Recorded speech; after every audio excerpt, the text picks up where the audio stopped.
Health and Travel at Serbisyo Publiko. Serbisyo Publiko with Dr. Hilda C. Ong. Ang programang tunay na serbisyo publiko na nakaka-touch ng puso. Health and Travel at Serbisyo Publiko. Ang programang tunay na serbisyo publiko na nakaka-touch ng puso.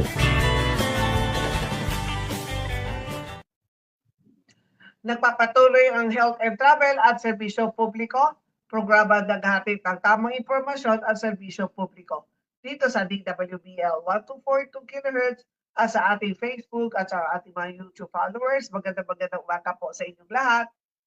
Ang programang Health and Travel at Serbisyo Publiko ay hatid sa atin ng pag-ibigman, tapat na serbisyo mula sa puso.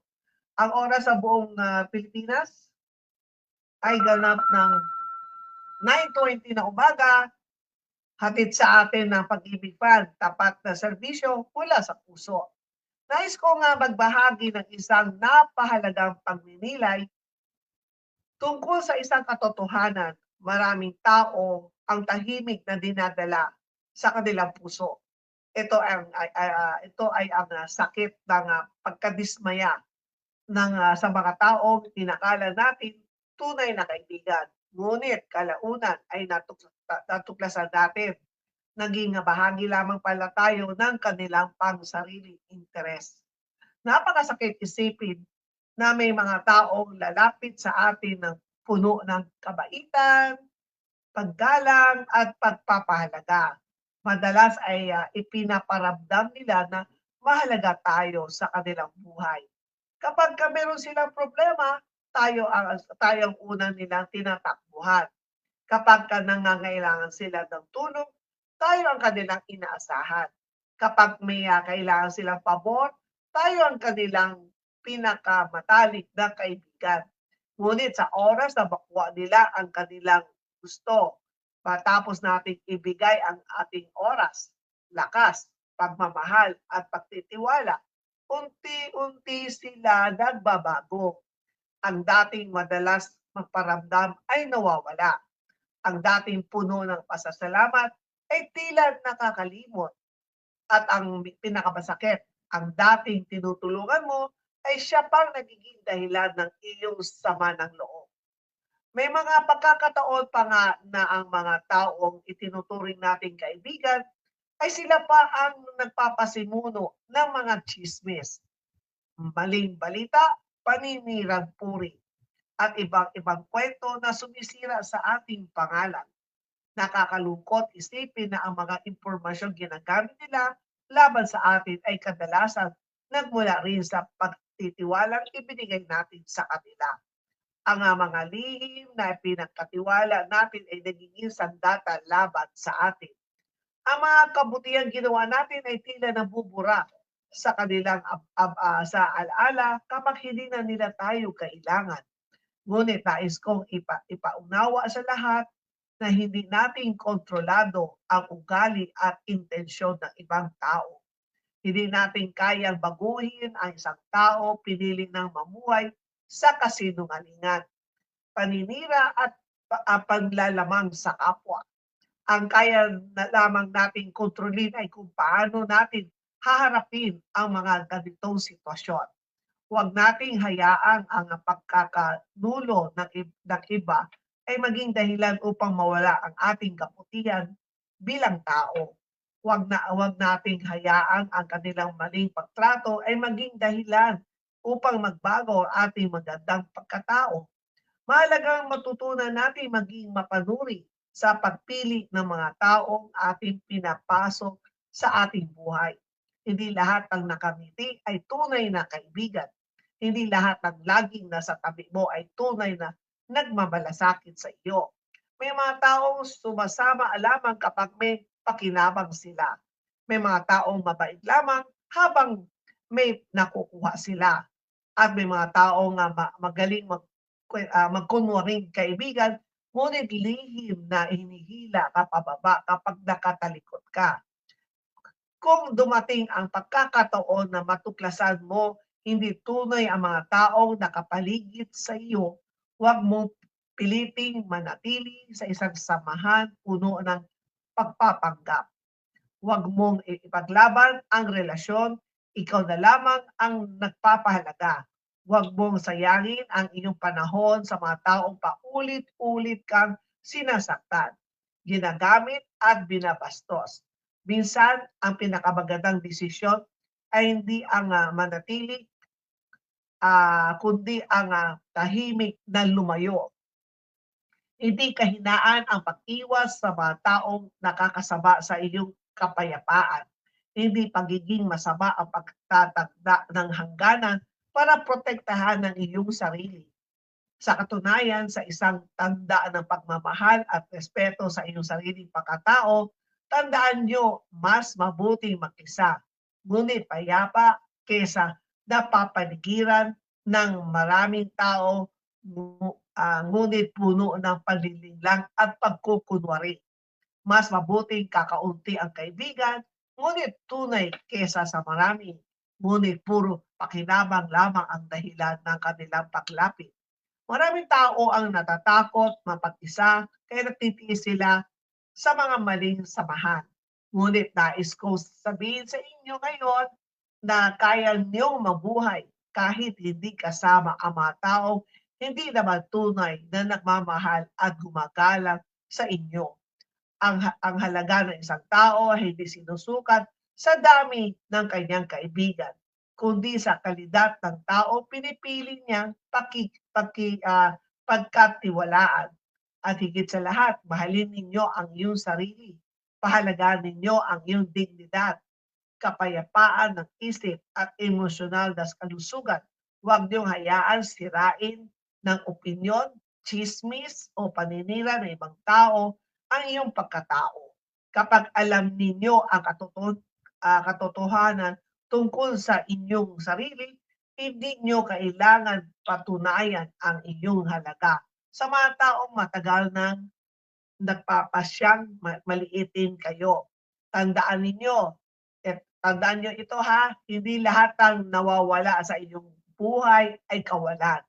May mga taong inaalis upang iligtas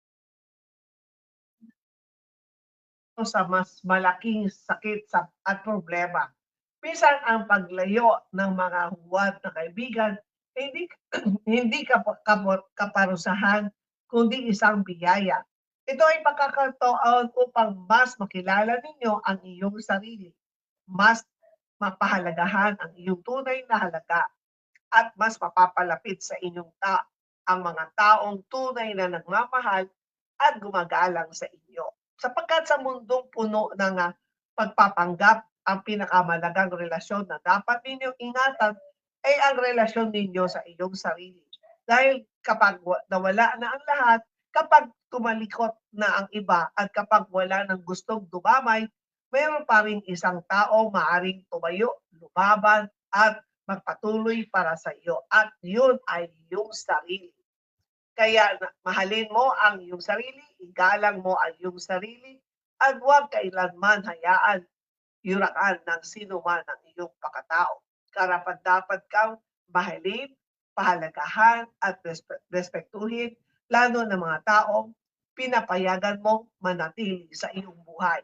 Yan po ito po ang topic natin today, na kasi minsan wag natin kumbaga kung meron man kayong kaibigan na kumbaga yung sa tagal ng inyong pagsasama, pero biglang biglang nagbago o kaya meron silang gusto sa iyo na hindi mo na pagbigyan o hindi mo nagawa.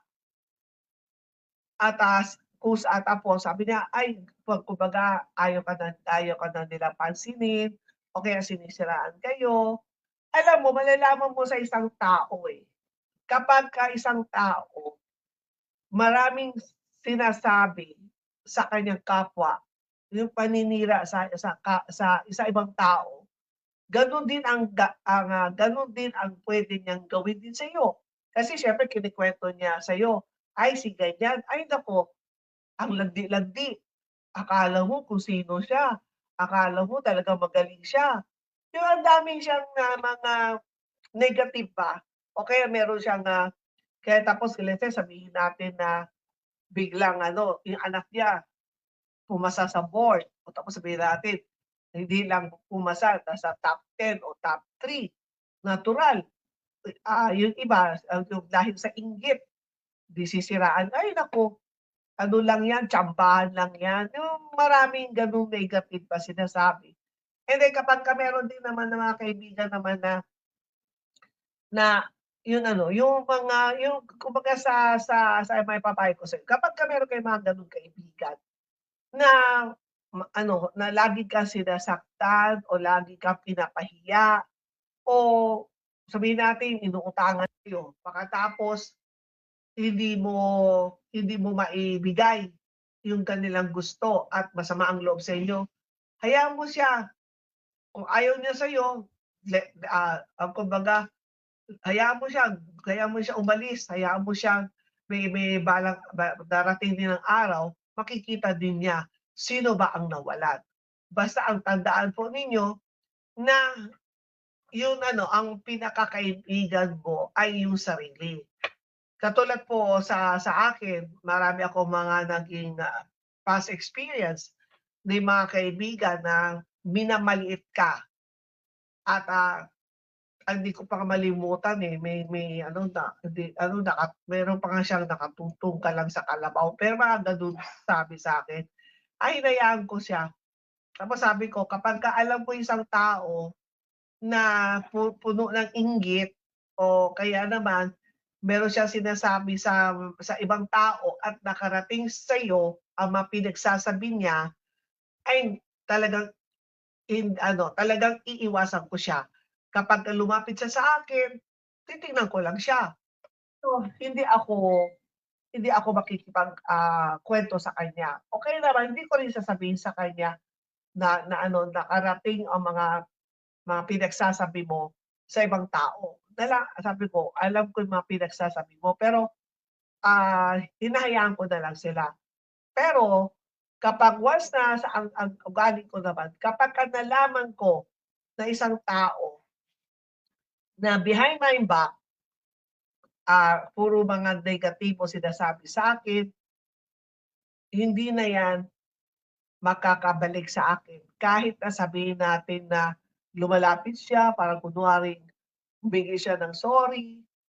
Alam mo, ang tiwala sa isang tao kapagka nasira na, 'di ba kapag sasabi natin kapag isang baso nabasag, kahit na lagyan mo pa ng epoxy yan, kahit na lagyan mo pa ng glue yan, nandun pa rin nandun pa rin yung crack sign.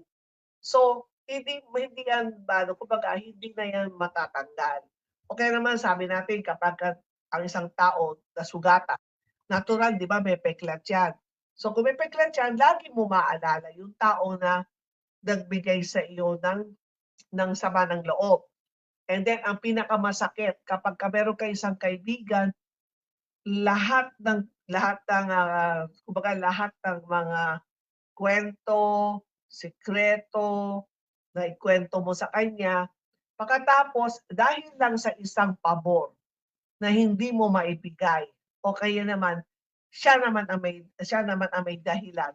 Kaya nagkaroon din siya ng problema na dahil naman siya din ang may kagagawan o dahil lang naman dahil mas 'di ba ang sabi nila, ah, kumbaga kung sa ang pagkakaibigan, sino ang kakampihan nila? Siyempre blood is thicker than water.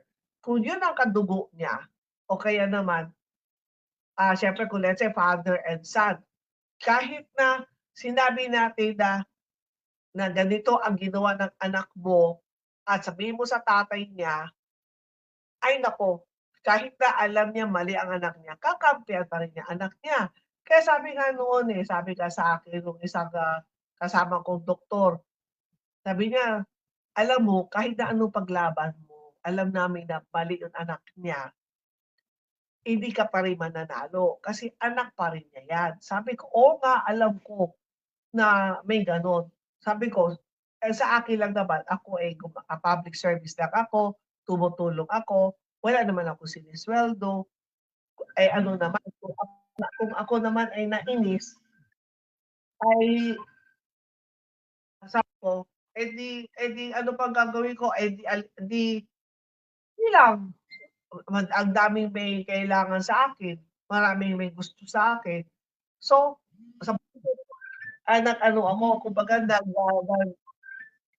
gumawa ng letter na hindi ko na kailangan ng ano, hindi ko na kailangan na magserbisyo sa inyo kung gano'n din ang magiging, patakaran ninyo na kung sabi ko, kung ako meron akong sariling ano rin ko, kumbaga ang sa akin sarili ko.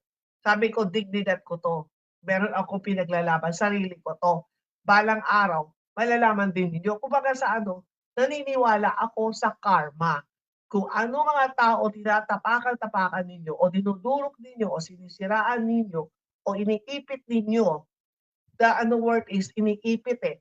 Meron ka na ngang ginagawang pabor para sa para dun sa event na yun, na hindi naman ikaw yun magiging sikat, you're doing something for them.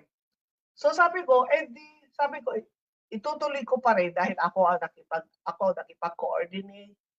So hanap pa din ako na kung ayaw niyo, iniipit mo ako, hanap ako ng iba.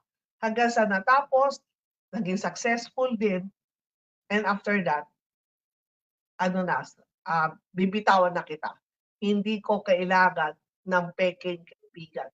At siyempre meron din akong kaibigan na tinulungan, kumbaga ako nagbibijik para magkapatid sila. Pero pagkatalikod ko, imbis na maging okey na silang dalawa, lalo pa niya sinisiraan. So, sabi ko, "Ay wala na pag-asa itong tao na 'to." So, sabi ko dun sa isang kaibigan ko, "Hayaan mo na, hindi na siya worth na maging kaibigan mo, lalo na maging kaibigan ko rin." So, sabi ko, mas maganda na lang na hayaan mo na lang sila, basta tuloy tayo sa ating public service, kung anong kaya natin ibigay, bigay natin. Yung mga tao na 'pag alam natin na puno ng inggit o kaya alam naman natin na, hindi kumbaga ang mga madaldal o,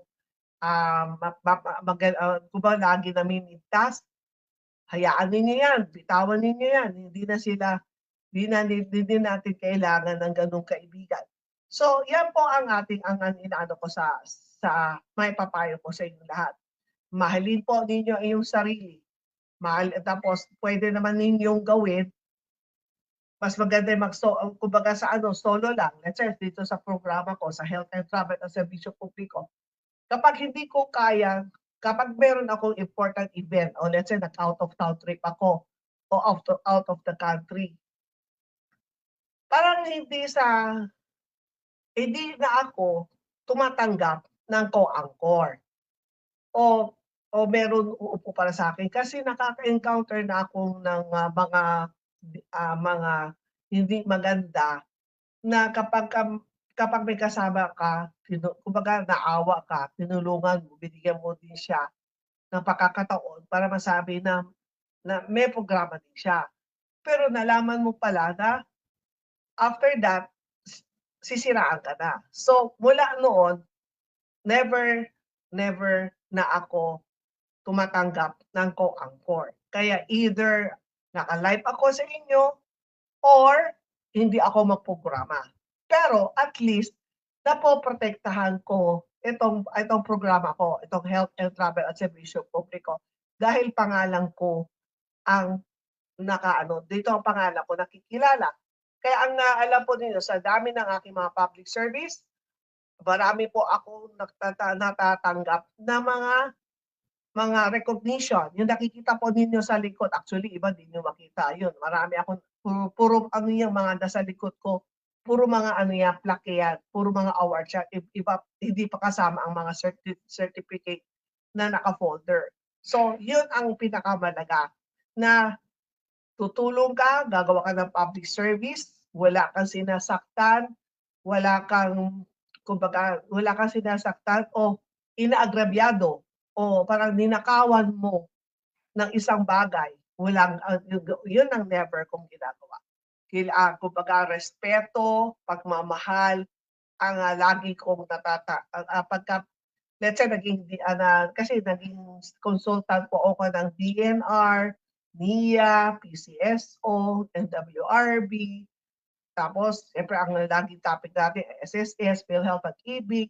Saan man ako pumunta, alam mo, lahat ay talagang welcome na welcome po ako. Wala po akong nakikita na yun, let's say, tapos na ako magiging consultant sa isang agency, tapos napadalaw ako. Alam mo, very warm ang lahat sila sa akin. Doktora, namimiss ka na namin. Sana bumalik ka pa sa amin. Sana maging consultant ka ulit dito sa amin. Ganun po. Dapat ganun din po. Dapat ang gawin po ninyo, bigyan po ninyo ng halaga ay yung sarili. Yung respeto sa iyong sarili ang dapat ang lagi mong isipin. Huwag mong isipin, gagawin mo ito para sa isang tao, pero ikaw naman ang masisira. Yan ang lagi niyong tandaan. Kaya, yan po ang topic for natin today. Kumbaga ito ay parang yung tayo na touching moment natin. Kaya ito po ang isang ma-share ko po sa inyong lahat. Na siguro naman meron din kayong ganun same na nangyari sa inyo. Kaya wag kayong magwala ng pag-asa, magtiwala sa inyong sarili, at nabanggit ko yung kahapon, pagka nagsara ang pinto, mas maraming bintana mag-o-open. Kapag nawala ako ng isang kaibigan, isang katutak na kaibigan ang pumapalit. Mas tumadami ang mga kaibigan ko, mas marami din po ang nagmamahal sa akin. Ang oras sa buong Pilipinas ay ganap ng 9:41 ng umaga, hatid sa atin ng Pag-ibig Fund, tapat sa serbisyo, mula sa puso. Hindi pa tayo tapos sa ating pagbabalik. Alamin ang mga mahalagang balita na dapat niyong malaman dito sa Health and Travel at Serbisyo Publiko. Back to DWBL Studio. Health and Travel at Serbisyo Publiko. Serbisyo Publiko with